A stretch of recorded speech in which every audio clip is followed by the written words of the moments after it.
అరే ఎరా నీ కంటికి నేను ఎలా కనపడుతున్నానా? మనిషి అని కూడా నేను ఇడ్లీ తింటాడా? తీసేయి ఒకటి తీసి ఇప్పుడు ఈజీ కట్టించు.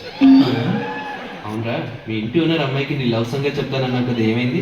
మొన్న సరాసరి వెళ్ళి కలిసి చెప్పేశాను రా. చూడు కల్పన, ఆ రాకేష్ లాగా నేను అంత అందగాడి కాదు. రాకేష్ లాగా నా దగ్గర కార్లు అవి లేవు.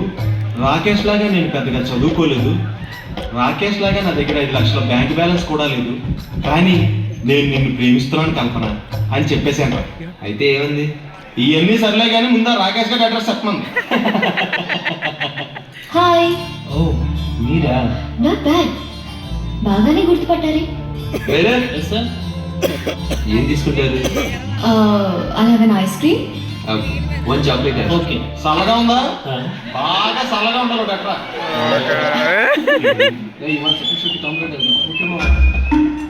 మన ఈటీవీ ప్రోగ్రామ్ మాట్లాడారా? ఆ రోజు మీరు స్టేజ్ మీద చాలా బాగా మాట్లాడారండి. ఆ అమ్మాయి ఇప్పుడు మీకు కనబడితే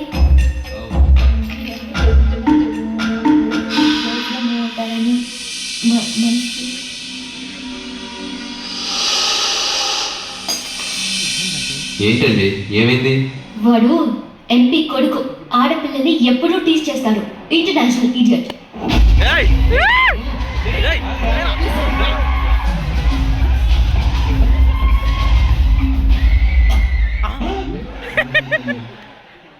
టాయిలెట్ సెకండ్.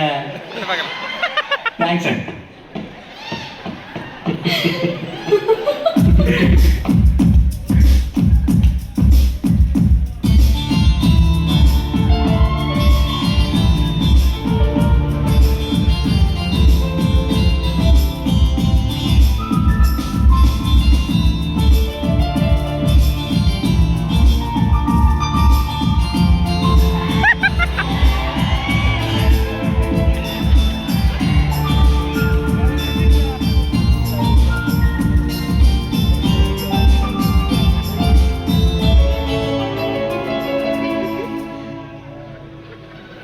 రే, అమ్మాయి కావాలని ఇక్కడికి వచ్చిందిరా.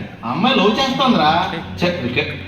నిన్న రెస్టారెంట్ లో ఇవాళ ఇక్కడ ఆ మాత్రం అర్థం కావట్లేదా? అమ్మాయి గ్యారంటీగా లవ్ చేస్తుంది. రే, నీకు నా గురించి తెలుసు కదరా. పైగా అమ్మాయి ముందే మన ఈటీవీ ప్రోగ్రామ్ లో నా సంగతి అంతా చెప్పాను. మళ్ళీ ఏంట్రా? హలో, ఆ అమ్మాయి లవ్ చేస్తుంది అన్నదే నన్ను. లైఫ్ సెటిల్ అయిపోతారా? ఏం చేయమంటావు? రే, మనం అమ్మాయిని ఫాలో అవుదాం, ఎవరో ఏంటో తెలుసుకుందాం. అప్పుడు ఆ అమ్మాయితోనే చెప్పిస్తాను రా నా మీద ఉన్న ప్రేమని. రారా రే.